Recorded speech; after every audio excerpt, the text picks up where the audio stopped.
Abra sua Bíblia lá em Juízes, capítulo 2. E aí quando a gente fala, né, quem conhece um pouco do panorama histórico, quem conhece um pouco da ênfase ou do porquê Juízes, ou os livros da Bíblia foram escritos, você já vai pensar aí, se você tem uma pequena noção aí do que é o propósito do livro de Juízes, né, você já vai falar assim, ih, lá vem.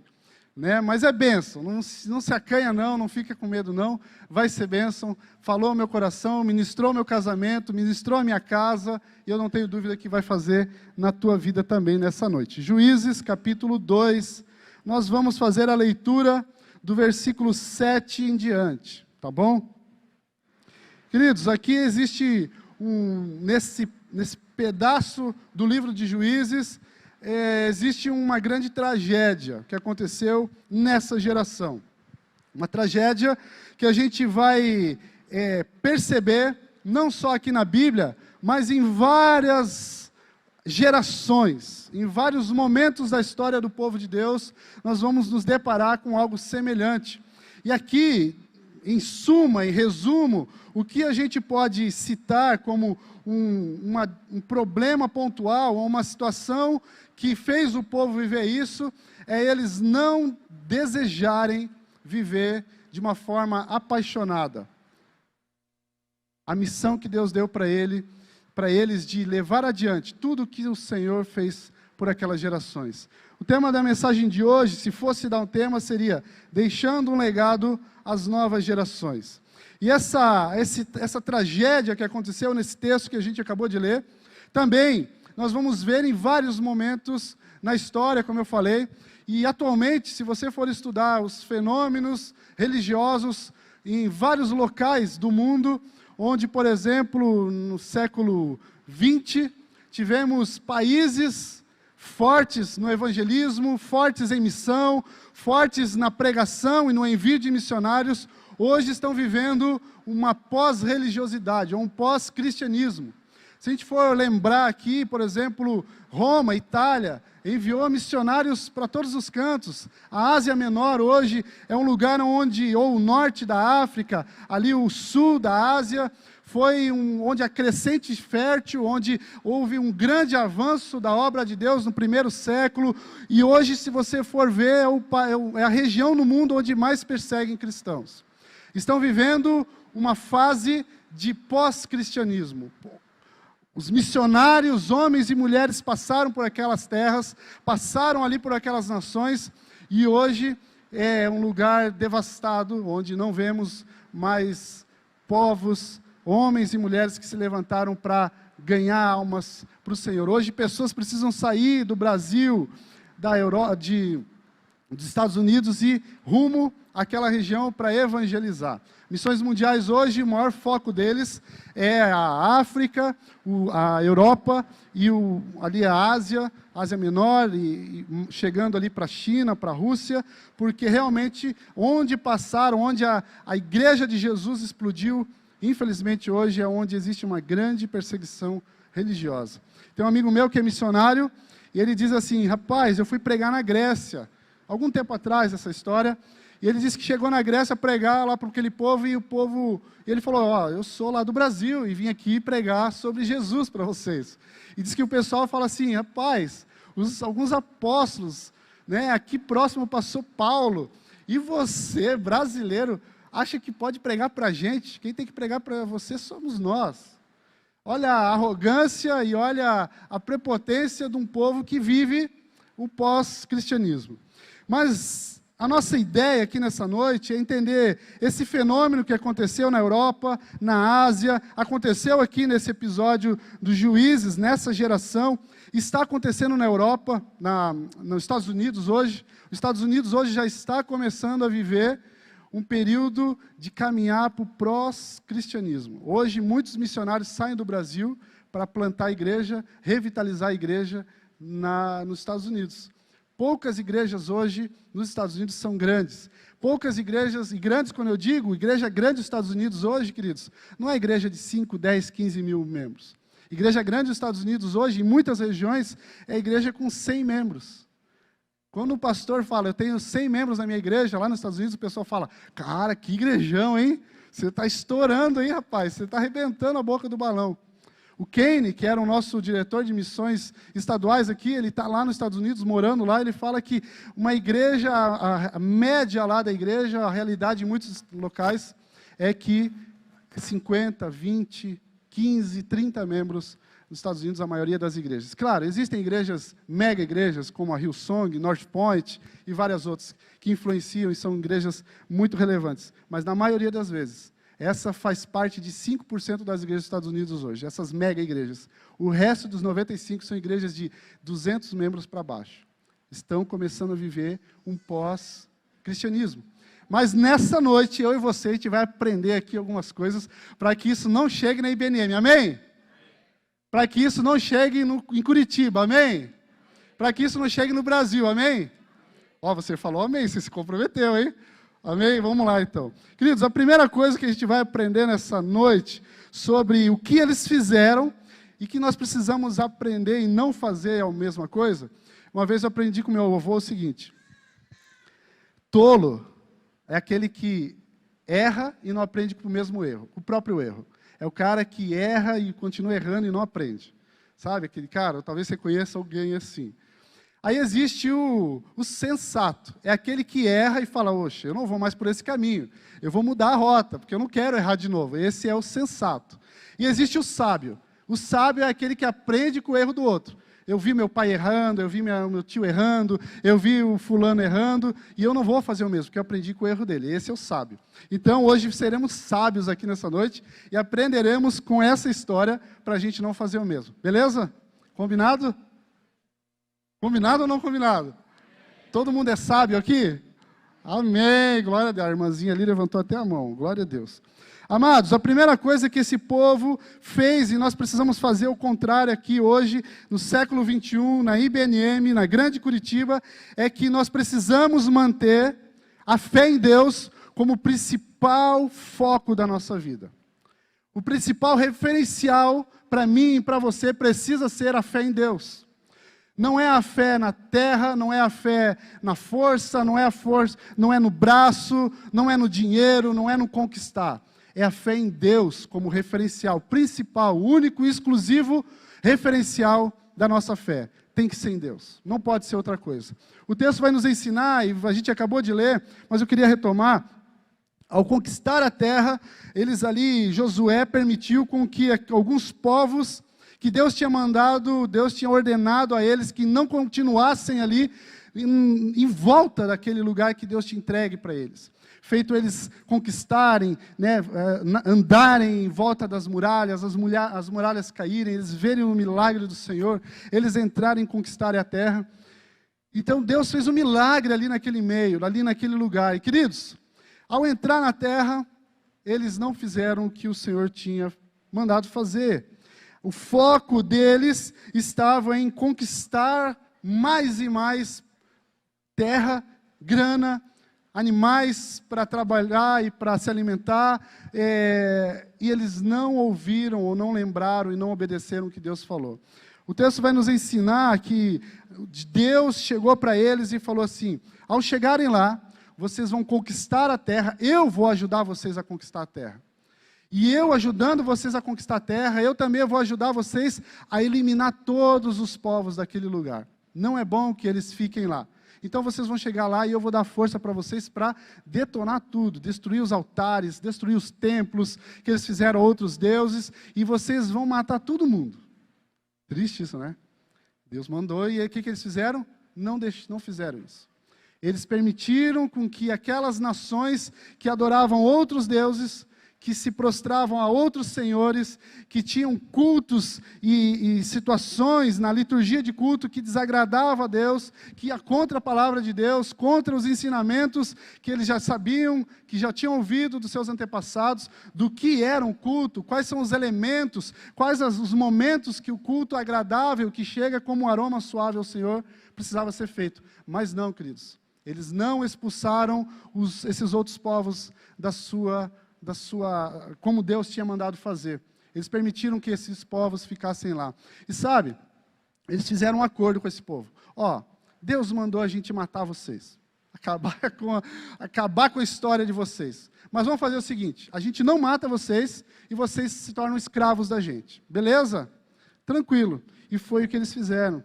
Eles perderam o referencial da fé em Deus. E quando a gente perde a fé, a primeira coisa que a gente faz, amados, é desobedecer. É fazer algo que Deus não mandou. E se tem uma coisa que, se a gente não cuidar, a gente faz, é desobedecer. Haja vista as crianças. Hoje, vindo para cá, eu falei para o Paulo, assim, da janela do sobrado, Paulo, mais 5 minutos aí fora brincando, beleza? Ele, beleza. E eu fui me arrumar, e ele vivendo lá fora. Passou 5 minutos, eu de novo, Paulo, está na hora de entrar. E ele começa, não sei o quê, e começa a querer barganhar comigo, né? E às vezes é mais ou menos assim com Deus, a gente quer barganhar com Deus, barganhar com o nosso Pai. E a gente quer fazer jeitinhos para que a nossa vontade continue. E foi assim que aconteceu ali.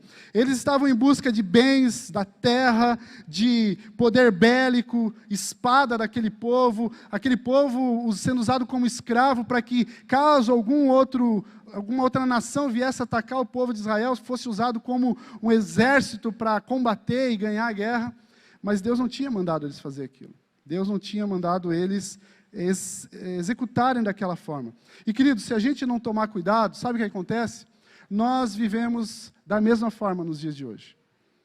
Porque, muitas vezes, nós estamos correndo atrás do trabalho, nós estamos correndo atrás do emprego, aí aparece uma oportunidade incrível, aí a gente vai, às vezes sem orar, às vezes sem mudança de casa, a gente vai e não ora, não pede a direção de Deus, e aí nessas coisas simples, decisões simples do dia a dia, onde nós investimos o nosso dinheiro, o que nós compramos ou deixamos de comprar, como nós vamos planejar nossas férias. Queridos, eu estou falando aqui que às vezes coisa que talvez nem passou pela sua cabeça, tudo precisa ser com base na fé em Deus, na oração, na busca pelo Senhor. A gente é mordomo das coisas que a gente tem, e se a gente não cuidar, amados, nós tomamos decisões, às vezes, sem consultar a Deus. Né? E os jovens aí solteiros, cadê? Cadê os jovens solteiros? Deixa eu dar uma dica aqui. Tem uns que nem querem levantar a mão, uns estão assim, ó. Não quer casar, não, homem de Deus? Queridos, é o seguinte, quando eu estava com 18 anos, eu tomei uma decisão. Eu não era muito cristãozinho, não, na minha adolescência. Eu era fogo na roupa, como dizia meu pai. E aí eu tinha namorado algumas meninas. E com 18 anos, depois de um monte de situação complicada, aí pega essa aí, os jovens solteiros. Eu tomei a decisão de falar assim, não, eu vou casar, a próxima mulher que eu casar, que eu namorar, eu vou noivar e vou casar com ela. E aí eu vim para Curitiba, eu morava em Joinville, desiludido, tinha levado, né, uma desilusão muito grande, cheguei em Curitiba, e aí fui para uma igreja, e aí assim, eu era jogador de futebol, e aí jogador de futebol tem uma moralzinha, né? E aí jogador de futebol, às vezes, dependendo, não é todo, né? Eu não vou nem orar ali para onde tem um ali, estou brincando. Mas a gente anda até meio migué, assim, né? A gente anda até meio macio, assim, né? Se a gente não cuidar, a gente anda naquela perna que a gente fala no futebol. Mala. E eu era assim, esse cara, que todo mundo, as menininhas da igreja, apesar de ter essa cara feia aqui, as menininhas tinham uma minha afeição. Eu falava, não, eu vou orar. E comecei a orar, queridos, meninos jovens solteiros e meninas solteiras aí. Ore e Deus vai abençoar. Deus vai abençoar. Todos os outros relacionamentos, queridos, foi sem oração. E aquela varoa que eu orei, Deus confirmou, está aqui hoje. A Vanessa, minha esposa, casados há 18 anos, com o Paulo e a Gabi, né? Gabi com 11, Paulo com 6, e Deus abençoou. E quando a coisa é de Deus, debaixo de oração, Deus abençoa. Quando eu saí da PIB de Curitiba, fui para outra igreja, debaixo de oração, a gente participou de 5 processos de sucessão. E na igreja mais difícil, eu já contei um pouco isso na última vez que eu vim, na igreja mais difícil, Almirante Tamandaré, com menor salário, eu orei e Deus falou, é lá. E aí, depois de 6 anos que a gente saiu de lá, Deus fez uma obra maravilhosa. Não é porque o Felipe, mas foi porque ele estava comigo, porque o referencial de fé não foi na minha vontade, não foi no quanto que eu ia ganhar, não foi nada disso, queridos. É na vontade de Deus. Talvez uma promoção de emprego, para você ganhar o dobro, não é a vontade de Deus. Que daí você vai lá, vai se estressar, vai perder cabelo, a cabeça vai ficar branca, você vai ficar sem dormir e você não vai ser feliz. Mas quando você anda debaixo do referencial de fé, sendo Deus, nós só avançamos, só temos a ganhar. E aí esse referencial de fé é alimentado dia após dia. Por exemplo, você lendo a Bíblia com a sua família, orando todo dia com seus filhos. Paizão, chama o filho, a filha, a esposa para orar. Homem, eu e você, nós somos, como a palavra de Deus diz, nós somos o cabeça da família, e não como uma questão de ser o chefe, o líder, o que manda em casa. Não, é o servo maior, o líder maior. E a palavra de Deus nos diz que o líder maior é aquele que é o primeiro a servir, é o primeiro a lavar o pé, é o primeiro a pôr a mesa, não no sentido de liderança ou de chefia, mas o de servo. Então, serve a tua família, ora com a tua mulher, ora com teus filhos, e ali vocês vão alimentando esse referencial de fé através das Escrituras, através dos milagres que Deus vai fazendo na tua casa, na tua família. Estipula um tempo, um dia da semana, participa de um pequeno grupo. Quem não participa de pequeno grupo está perdendo a oportunidade de alimentar o referencial de fé em Deus. Servir no ministério na igreja, queridos, quando a gente serve no ministério da igreja, a gente é um ajudando o outro, ferro afiando ferro, a gente é aperfeiçoado, a gente é capacitado, a gente aprende, a gente ensina, a gente cresce. São tudo coisas que a palavra de Deus nos ensina para que o referencial de fé seja o principal na nossa vida. Coisa que esse povo não fez. O referencial de fé, sabe o que aconteceu? Ficou em segundo plano. Deus mandou a gente fazer isso, mas está bem, beleza, eu vou fazer outra coisa. E eles se deram mal.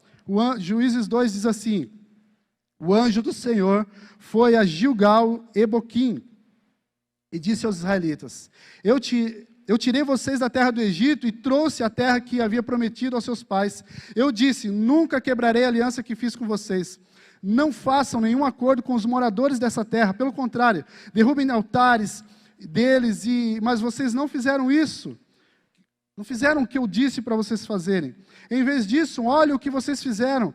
E Deus está citando Juízes 1, que é o que ele mandou esse povo fazer. E Juízes 1, ele diz assim: a tribo de Manassés não expulsou o povo que morava na cidade de Bet-Saã, Taanac, Dor, Ibleão, Megido e nos seus povoados. Os cananeus continuaram a viver nelas. Enquanto os israelitas ficaram mais fortes, obrigaram os cananeus a trabalhar para eles. Mas não expulsaram eles da terra. Ao invés de obedecer a Deus, eles decidiram por mérito próprio, pela sua própria cabeça, o que deveriam fazer. Queridos, e quando o valor de Deus, os valores e princípios de Deus, são o cerne, são a rocha, onde eu e você tomamos as nossas decisões, é onde eu e você, nós fazemos as nossas escolhas, é como a gente fala, é o que a gente pensa, toma conta de tudo que temos e somos, como diz em Deuteronômio e também em Mateus: ame o Senhor, o seu Deus, completamente, integralmente, é tomar decisões integralmente amando a Deus, porque se a gente fizer isso, totalmente amando a Deus, tudo que pedir em meu nome, recebereis. Mas não podemos tomar decisões, escolhas, sem que a gente esteja amando a Deus completamente, integralmente. Senão, nós seremos vistos e causaremos ira no Senhor, e Deus, nas nossas batalhas, não estará com a gente. O texto ali diz assim: Deus ia contra eles. No original, a gente vai aprender que não é que Deus ficava a favor, pegava a espada lá do povo cananeu e ia lutar contra o povo de Israel. Não era isso. Deus simplesmente não entrava na guerra. Deus simplesmente falava: nessa guerra com vocês, desse jeito aí eu não vou entrar.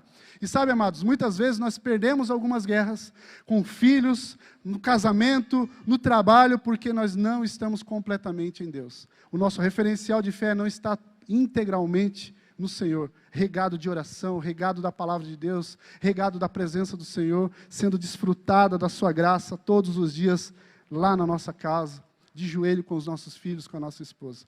E aí, sabe, quando diz lá em Efésios, resistir, use toda a armadura de Deus, para que vocês consigam resistir no dia mal. É isso aqui, é a oração, lá é a espada, é capacete, é escudo, é aquela coisa arada toda lá.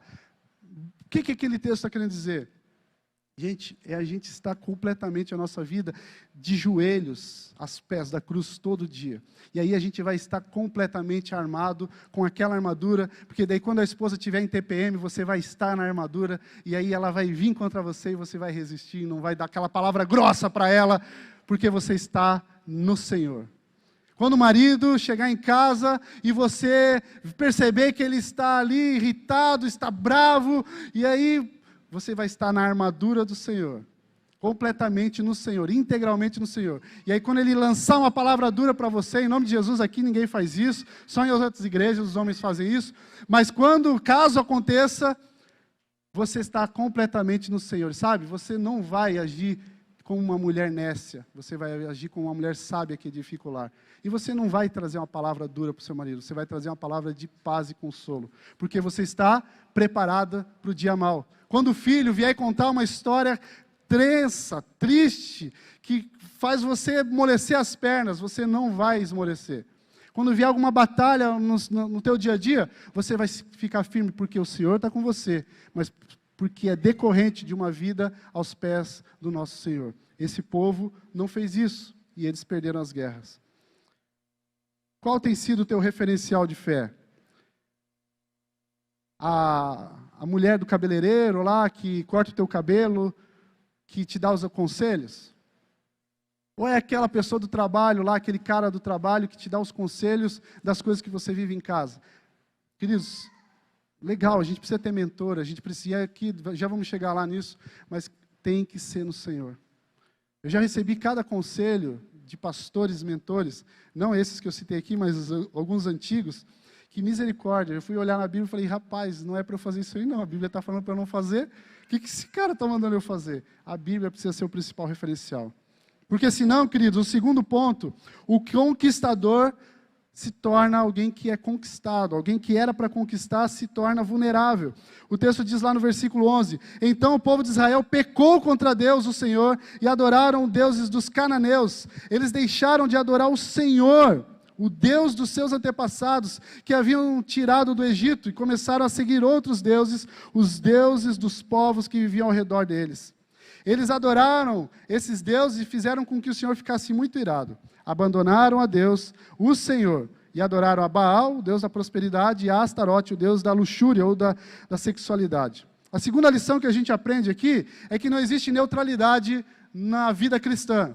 Não existe neutralidade para quem quer ser discípulo de Jesus. Não existe neutralidade para quem entende que é um missionário. Eu e você, um dia entregamos a vida para Jesus, nos batizamos, fomos batizados em nome do Pai, do Filho e do Espírito Santo e nos tornamos missionários. Somos missionários. Eu e você somos missionários. Não é só aquele cara que está lá na África, na China, não. Nós vivemos em missão.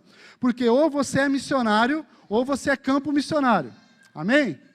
Ou você é cristão, ou você não é cristão. Não existe neutralidade, não existe meio termo. Não existe, aqui ó, vou tentar ficar, não vai cair isso aqui não. Não existe em cima do muro na vida cristã. Ou você é ou você não é, acabou. Não tem essa de, vamos conquistar a terra e vamos fazer aqui o que Deus não aprova, ou o que Deus não mandou. Esquece, você já está contra. Você decidiu tomar a posição contra Deus, e aí a conta vem. O Senhor ficou muito irado com o povo de Israel e deixou que eles fossem atacados e roubados pelos vizinhos.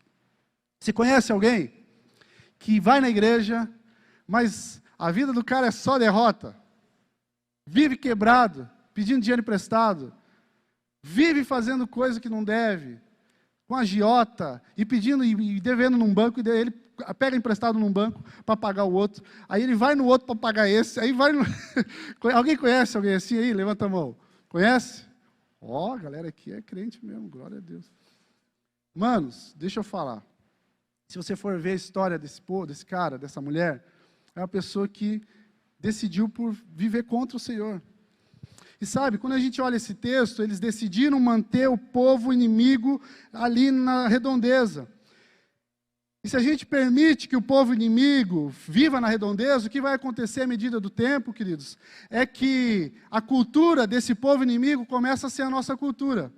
A palavra de Deus diz assim, que a gente deve cuidar com o que a gente anda, porque as más companhias corrompem os bons costumes.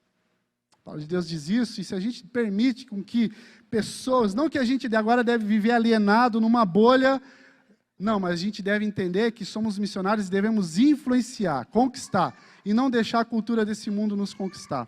Esses dias eu estava atendendo uma igreja, passando por revitalização, 12 membros de uma igreja que já teve mais de 150 membros.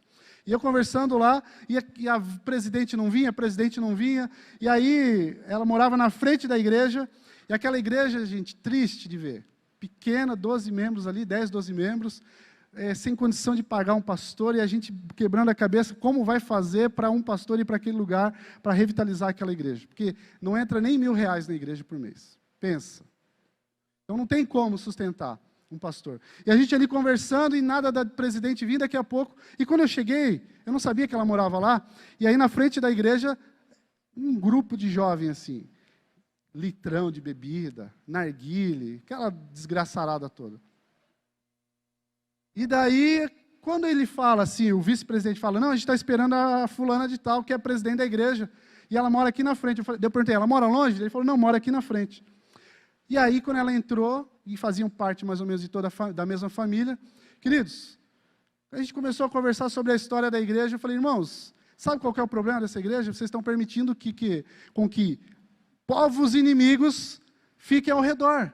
Irmã, como que você é presidente de uma igreja e deixa com que os teus netos, os teus filhos, façam um tipo daquela prática ali? Que testemunho você está dando para o bairro?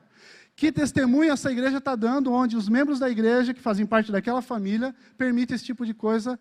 E sim, mente cauterizada totalmente, sem noção, fazendo coisas que não tem nada a ver, gente. Na frente da igreja, sabe aqueles funk, aquelas músicas assim, tuxi-tuxi lá, aqueles negócios? Falei, meu Deus, como é que essa igreja vai crescer no meio de um bairro? Que testemunho essa igreja está dando para esse povo? Sabe, amados, eu estou dando exemplo dessa pessoa. E sabe o que ela falou? Pastor, me entenda. Eu prefiro meu neto fazendo isso na frente da minha casa do que em qualquer outro lugar. Falei, irmã, misericórdia. Não é por aí. E esse povo aqui, assim como a vida dessa irmã, dessa igreja lá, eles permitiram com que os povos inimigos, com as suas práticas, a sua cultura, os seus cultos, influenciassem. E aí o povo de Deus começou a fazer as mesmas coisas que aquele pessoal. Sabe, queridos, então, nós precisamos entender que para a gente viver, deixando o legado para as novas gerações, nós não temos como flexibilizar. Nós não temos que deixar-nos ser conquistados. Nós precisamos conquistar com a palavra de Deus, que é poder para a salvação. Nós temos que conquistar. Não faça jeitinho na tua empresa, não faça jeitinho no teu casamento, não faça jeitinho na criação de filhos. A gente está participando de uma classe, e tem alguns livros que eu já li isso também, diz assim, um adolescente não fica revoltado com 12 anos. Fez 12, 13 anos, pum, fiquei revoltado, agora vou quebrar tudo aqui. Não, não é isso. É criado desde criança. No mesmo modo, os pais virando o olho para algumas coisas erradas, os pais não confrontando como precisa confrontar já pequeno, e sabe o que acontece? A gente cria um monstro dentro de casa. O adolescente fica revoltado, não é quando os hormônios ajudam, mas não é só isso não. Mas quando a gente tem crianças treinadas, capacitadas, ensinadas no caminho do Senhor, quando fica com o adolescente, os hormônios fazem uma festa. Mas sabe que eles são mais contidos porque estão ensinados no caminho do Senhor. E até que ficar velho, não se desviarão dele. Nós não podemos fazer concessões, amados. Nós não podemos fazer permissão com que coisas lá do mundo entrem dentro da nossa casa. Com que o teu marido, irmã, estamos no meio das mulheres, teu marido te trate mal, não flexibilize. Seja dura com ele, fala, ei, e não é ser desobediente ou ser, como é que fala algumas aí, empoderada. Não, não é isso, é ser bíblica, exorta ele. Chegou, é assim que se fala, um homem de Deus fala com uma mulher assim, desse jeito. Homens também, não permitam com que coisas que desagradam ao Senhor se estabeleçam dentro da tua casa, no teu lar, aqui na igreja, sejam nessa luta, não podemos ter neutralidade, precisamos ser radicais contra o pecado. Existe um livro de John Stott que fala, o cristianismo radical, e ele fala exatamente sobre isso. Precisamos ser radical contra o pecado, precisamos ser radical contra as coisas erradas que desagradam ao Senhor. Terceiro e último, queridos, estamos caminhando para o final. eles, em primeiro lugar, eles não permitiram com que o referencial de fé fosse em Deus, eles colocaram em qualquer outra coisa. Então a luta deles, a busca deles não era para Deus, era para as coisas desse mundo. E isso fez com que eles fossem conquistados pelas coisas desse mundo. E sabe o que aconteceu? Terceira e última coisa, tiveram grandes líderes, mas que não foram capazes de gerar outros grandes líderes. Eles tiveram líderes que Deus levantou, mas porque aqueles líderes não tiveram capacidade de deixar um legado, eles acabaram se desviando, e o texto vai dizer, e ficaram cada dia piores. Vinha uma geração após a outra, e eles iam cada vez piores, cada vez mais longe do Senhor. Mas em nome de Jesus, nós estamos aprendendo aqui hoje que não vai ser assim. Tiveram grandes líderes que serão capazes de gerar outros líderes. E aqui, amados, é o que Jesus manda a gente fazer. O texto diz assim, então o Senhor deu ao povo de Israel líderes fortes, chamados juízes, que os salvaram dos que os atacavam. Mas eles não deram atenção a esses líderes, continuaram a desprezar a Deus e a adorar a outros deuses. E os pais deles haviam obedecido os mandamentos do Senhor, mas eles não obedeceram. É interessante perceber que eles tiveram grandes líderes e que fizeram grandes coisas, presenciaram grandes avivamentos, mas que foram incapazes de gerar outros líderes que pudessem conduzir a nova geração. E quando eu falo nova geração, e aí pensando em igreja local, é a nova geração no sentido de novos convertidos. Também crianças, adolescentes, vendo em mim e em você, que temos mais uma caminhada um pouco mais longa de vida, olhar para mim, para você e ver, esse é um líder, um homem e uma mulher de Deus. Essa é uma pessoa que eu preciso seguir. Porque, queridos, o que estava acontecendo ali era o seguinte, pensa, o líder chegava e fazia, e ganhava, e desbravava, mas daí, o que eles viam? O pessoal da família do líder lá, fazendo coisa errada. Ou o cara que era membro da igreja, vinha querer dar uma chamada no povo, e ele olhava assim, beleza, você está chamando a minha atenção, mas e o teu filho que está fazendo lá? Vocês conseguem perceber como que é didático, e uma coisa leva a outra? A falta de posicionamento, se deixar ser conquistado e permitir com que as coisas acontecessem dentro daquelas casas, dentro daquele povo, gerou líderes sem credibilidade, sem moral. Os caras, quando se levantavam para falar, sabe o que o povo falava? Sai fora. Eu não vou te seguir não, meu camarada. Segue aí, deixa Deus te usar aí, mas eu, estou fora. Quando a gente permite com que dentro da nossa casa, coisas que não agradam ao Senhor se estabeleçam como um padrão, uma cultura, nós perdemos a moral, o crédito perante os nossos filhos, perante as pessoas que nós queremos ganhar para Jesus, no nosso trabalho, na nossa escola, na nossa faculdade. As palavras que saem da nossa boca falam muito para aqueles não cristãos que estão lá fora, desejando uma razão de viver. E sabe qual é a razão de viver? Vai ser pregado por você, através da sua vida. Você é a Bíblia que essa galera está lendo. É interessante que os líderes não tiveram essa capacidade, porém, do outro lado, o desinteresse dos liderados em não viver o que Deus tinha falado para eles fazerem. Josué 24:14 diz assim, agora temam o Senhor e sirvam-no com integridade e fidelidade. Joguem fora todos os deuses dos seus antepassados, adoraram do Eufrates e no Egito, e sirvam o Senhor. Se alguém, porém, não lhe agradar servir ao Senhor, escolham hoje a quem vocês vão servir. Josué falando. A quem vocês vão servir? Se aos deuses que os seus antepassados serviram além dos Eufrates, ou os deuses dos amorreus, em cujas terras vocês estão vivendo.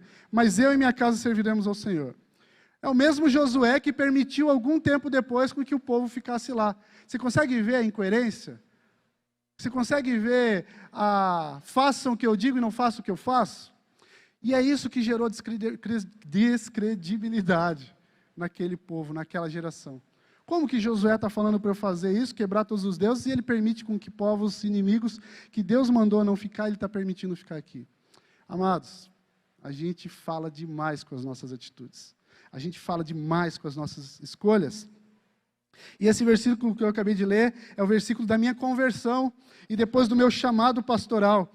Mas nem de perto me tornei um líder. Lendo esse texto num retiro de jovens de carnaval na igreja onde eu me batizei. Nem de longe foi o versículo que depois saltou da Bíblia numa leitura uma vez, me chamando para o ministério pastoral, nem de perto me tornou um grande líder. Porque novos grandes líderes não são forjados com, desculpa, eu amo essa ferramenta, eu gosto dessa ferramenta, eu vou nessa ferramenta, mas, queridos, não é numa EBD que um líder é forjado. Não é enchendo um estádio de gente que um líder é forjado. Não é em pregações inspiradoras que um líder é forjado. Não é numa viagem missionária que um líder é forjado. Um líder é forjado, querido, numa caminhada. Um líder é forjado quando eu e você nos posicionamos nessa geração em discipular uma pessoa, em caminhar com uma pessoa, um novo convertido, uma nova convertida, e a gente com esse chamado de ir, de fazer discípulos de todas as nações, batizando-os em nome do Pai, do Filho e do Espírito Santo, e ensinando-os a obedecer. Quando eu e você abrimos a nossa casa para receber pessoas, não precisa ser 12 como Jesus, investe em uma pessoa, como Jesus fez com os discípulos, como Paulo fez com Timóteo, como eu recebi de homens de Deus, me discipulando, me exortando, me ensinando a palavra, como a praticar e como colocar ela no meu dia a dia, no meu casamento, trazendo os textos da Bíblia e mostrando, cara, é assim que faz. Ou muitas vezes, rapaz, não vai por aí porque lá no dia tal eu fiz a mesma coisa, tomei a mesma decisão, e olha só o que aconteceu, eu me arrependi, Deus restaurou. Queridos, a tua experiência com Deus é muito valiosa hoje, para ficar só para você. A tua experiência com Deus é muito valiosa para não ser compartilhada com novas pessoas. Você precisa gerar novos líderes. E novos líderes são forjados não aqui na igreja, não em cultos como esse. É forjado lá no teu sofá, é forjado lá no teu pequeno grupo, é forjado na mesa do café da tarde com um bolo de fubá e um cafezinho quente. É lá que um jovem, uma jovem, um homem e uma mulher de Deus é forjado. Sabe, queridos, siga o teu líder. Primeira palavra que eu queria dizer dentro desse ponto, siga o teu líder.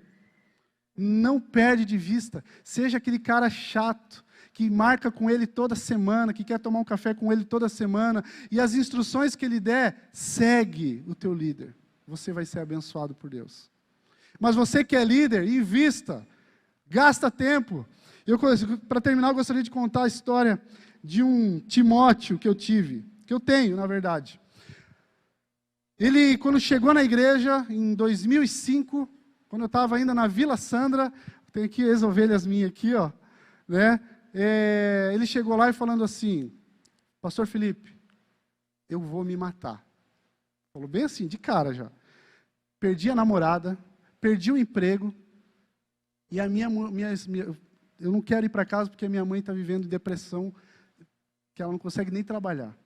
Então assim, ou você me dá uma palavra de esperança, fala alguma coisa, porque se você não fizer nada, eu vou sair daqui hoje e vou me matar. E aí? Pega essa. E eu, rapaz, mas o que que... E aí, para ganhar tempo, ó, dica aí. Para ganhar tempo, eu falei assim, mas o que que aconteceu? E aí, enquanto ele falava, eu falava, meu Deus, me dá uma palavra. Misericórdia, Senhor. Eu pedindo para ele contar a história dele, mas para eu ganhar um tempinho ali. E eu falava, cara, me conta aí, o que que aconteceu? E ele começou a contar, minha namorada me abandonou, me traiu, e tal, e tal. E aí eu peguei, gente, eu nem sei o que eu falei para aquele cara. Só sei que ele começou a chorar, entregou a vida para Jesus ali naquele dia. Para resumir a história, ele continuou a caminhar comigo, a gente se encontrava todo dia, e era na fase mais difícil da nossa família. Em 2005, a gente ganhava muito pouco, a gente pagava aluguel, a gente tinha a Gabi só. Não, foi 2015. E a gente vivendo uma fase difícil. E às vezes não tinha carne nem para todo mundo comer em casa. Às vezes à noite eu olhava lá, chegava, o que vai ter hoje? A Vanessa vai ter tal coisa. Eu falava, hoje come você e a Gabi hoje porque eu não vou fazer jejum, porque a carne que tinha não ia dar para mim e para ela. Olha só, e aí eu ia para o quarto orar, fazer um jejum. Mas nunca deixamos de abrir a nossa casa para um café, para um bolo. Às vezes o Mateus ia lá jantar, E aí a gente fazia macarronada, porque daí macarronada enche fácil. Outra dica aí, faz macarronada. É sucesso e enche bastante, não precisa muito. E aí a gente fazia macarronada e eu comia menos, porque não tinha, gente, não tinha. Mas ali o Mateus sendo forjado, vendo a nossa família, como eu tratava a Vanessa, como eu educava a Gabi, e ali o padrão de um pai, de um homem que tinha abandonado ele quando ainda estava na barriga da mãe, começou a ser transformado por um homem que dá a vida pela família, por um homem que está tentando melhorar, por um homem que gasta a sua... E ele via, eu tinha um Gol 88. E aí quem teve Gol 88, cara, lembra que tem um reservatório para dia de frio. E aí você aperta um botãozinho, e aí ele faz zzz, zzz, e aí a gasolina vai para o motor e você consegue andar mais uns quilômetros. Às vezes acabava a gasolina do Gol, o álcool do Gol, e eu andava só no zzz, e ele lembra até hoje disso. E às vezes ele me ligava, Felipe, vem me buscar no trabalho. Eu com o tanque na reserva, só com ali o reservatório de 1 litro, 2 litros, sei lá de quanto, daquele álcool ali. E aí eu ia buscar ele no trabalho, mas daí no caminho ele vinha chorando, eu pregava, eu orava com ele, e ele foi forjado, vendo as nossas necessidades, vendo que dá para fazer, independente das circunstâncias. A gente vivendo uma luta, vivendo uma dificuldade familiar, e ele lembra até hoje que muitas caronas eu dei para ele, ali quando o carro começava a morrer, e a gente ia orando, ia conversando, eu ia pregando para ele dentro daquele Gol marrom 88. Queridos, líderes precisam... talvez você não é líder nominal, mas você está liderando pessoas. Existem pessoas olhando para você, existem pessoas olhando para o teu estilo de vida, existem pessoas que estão clamando por homens e mulheres de Deus, jovens que estão precisando de outros jovens para liderar eles, para mentorear eles, para gerar outros líderes, para ganhar eles para Jesus e treiná-los. Portanto, vão e façam discípulos. É no dia a dia, é na caminhada, é no partir do pão, é comendo peixinho, como Jesus fez com Pedro. E a gente vai, e a gente resgata, e a gente busca, e a gente faz tudo o que tiver que fazer, até a morte, como Cristo fez, para gerar Cristo na vida das pessoas. Paulo falou assim, fiz-me fraco com os fracos, forte com os fortes, gentil, judeu, fiz tudo para com todos, para que de alguma forma alguns sejam salvos. Queridos, gerar novos líderes nessa geração, não é em cultos, não é na EBD, ajuda, mas não é. É no discipulado, é lá no teu sofá, é lá na tua mesa, onde você vai gerar a nova geração de homens e mulheres de Deus. E a minha pergunta é, vivendo isso, tendo o princípio, o valor de Deus como principal referencial de fé, não as coisas desse mundo, mas a palavra de Deus, os seus valores e princípios como único referencial, para que a gente possa conquistar e não ser conquistado. E aí, conquistando e não sendo conquistado, nós vamos viver nesses dias de hoje um grande mover de Deus, onde novas pessoas serão geradas através da vida que o Senhor tem nos dado, através da experiência, da vivência, do que nós já vivemos nessa caminhada da fé. Deus quer te usar. Deus quer usar a minha vida. Deus quer usar a tua vida. Independente da circunstância, independente do sofá rasgado, independente da sala pequena, independente se tem macarrão ou não, independente se é bolo de fubá ou se é um bolo da, sei lá, digamos aí, diz aí da Germani lá, Saint-Germain, não interessa. O interesse é que você está entregando a tua vida para gerar novos de pessoas dependentes e consagradas ao Senhor nessa geração. A minha pergunta nessa noite é, você quer viver isso na tua casa? Você quer viver isso na tua família? Você quer viver isso no teu trabalho? Então fique de pé e vamos orar nesse momento. Para a glória e para a honra do nosso Senhor Jesus. Precisamos tomar algumas decisões hoje. Quem são os deuses que precisamos destruir? Quais são as práticas que nós precisamos perceber? Eu acredito que o Espírito Santo já falou ao teu coração. Quais são as práticas que você precisa destruir na sua vida para que a glória de Deus seja alcançada e vivida e a graça do Senhor venha sobre a sua vida e a sua casa? Quais os valores se perderam no meio do caminho e talvez você tenha usado como moeda de troca? Alguns valores de Deus usados como moeda de troca. Que os valores de Deus sejam o principal e o único referencial de fé na sua vida. Quem é a pessoa que você escolheu para deixar um legado? Quem é a pessoa que você está discipulando, que você está transmitindo as suas experiências, a tua vivência? Quem são as novas gerações, os novos convertidos, as crianças e os adolescentes e jovens dessa igreja. E assim a gente cumpre a palavra de Deus, onde diz: os mais velhos discipulam, ensinam os mais novos. Queridos, e aí não é mais velho de idade, às vezes é mais velho de caminhada cristã. Hoje eu estava numa outra igreja, participando do culto, e uma senhora de 77 anos foi batizada. Eu sou mais velho que ela, nessa nova vida. Eu não vou falar aqui, senão eu vou denunciar a minha idade. Não, estou nem aí, tenho 40 anos e eu estou há 20 anos convertidos. Eu sou mais velho que ela, então eu tenho que discipular essa senhora. Sabe, queridos, quando a gente vive essa dinâmica da vida cristã ou do povo de Deus, quem ganha é essa igreja, quem ganha é lá a tua casa, porque sabe, teu filho, a tua filha vai ver você crescer, a tua casa cheia de gente, e pessoas, casais entrando um na frente, outro atrás, brigados e saindo abraçados, porque você ministrou cura para aquele casal. Não espere só o pastor fazer não, queridos, faça você também. Não espere só o líder da célula não, faça você também. Não espera só o líder do ministério onde você está trabalhando, servindo. Faça você também, discipule, seja um mentor, deixando um legado de fé para essa geração. Amado Deus, querido Pai, te louvamos e te agradecemos nessa noite, Senhor. Pai, em nome de Jesus, que os meus irmãos e irmãs dessa igreja, aqueles que estão nos assistindo pela televisão, pela internet, ó Deus, em nome de Jesus, que possamos, Deus, fazer um voto com o Senhor, um acordo com o Senhor nessa noite, onde os teus valores não serão mais usados como moeda de troca, onde não vamos flexibilizar os valores de Deus, mas esses valores serão o principal e único referencial de fé, de conduta, de escolha, no modo de falar, onde nós entramos, onde nós saímos. Deus, em nome de Jesus, que a Tua palavra, a Tua vontade, as Tuas Escrituras norteiem o nosso ir e nosso vir.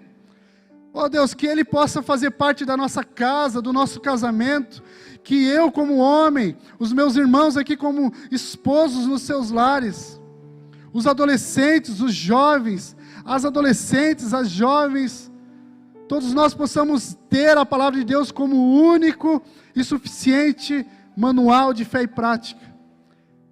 E nada além, não é o conselho, não é o filósofo, não é ninguém, é a Tua palavra como valor, único valor para a gente caminhar.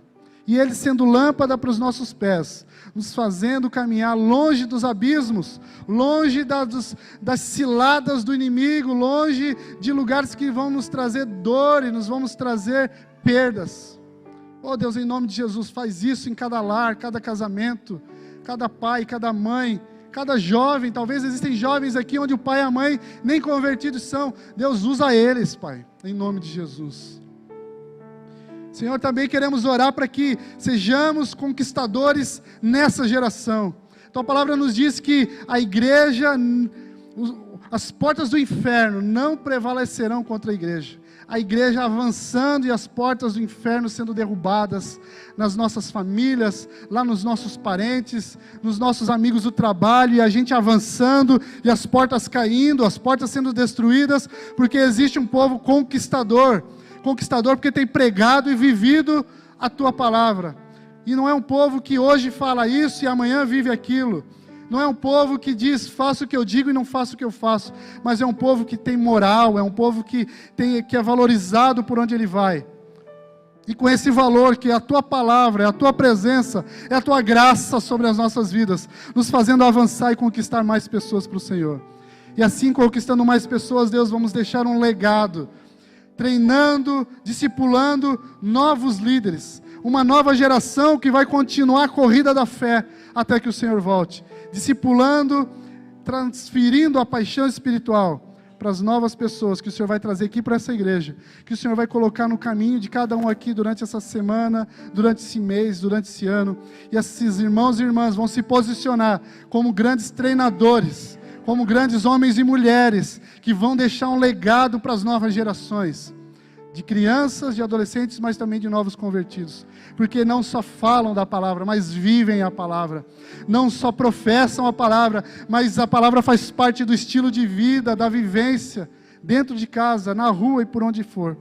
Oh Deus, faz assim, que possamos viver grandes avivamentos, que possamos continuar a ouvir grandes coisas desse lado da cidade, dessa igreja, desses irmãos e irmãs, que vão viver a Tua palavra, e não vão viver muito distante do que esse povo viveu, esse desastre, mas eles vão viver um grande tempo do Senhor, e cada dia mais, para que o Teu nome seja glorificado em nós, e através de nós. Assim oramos, Senhor, e em nome de Jesus. Amém. Vamos adorar o Senhor.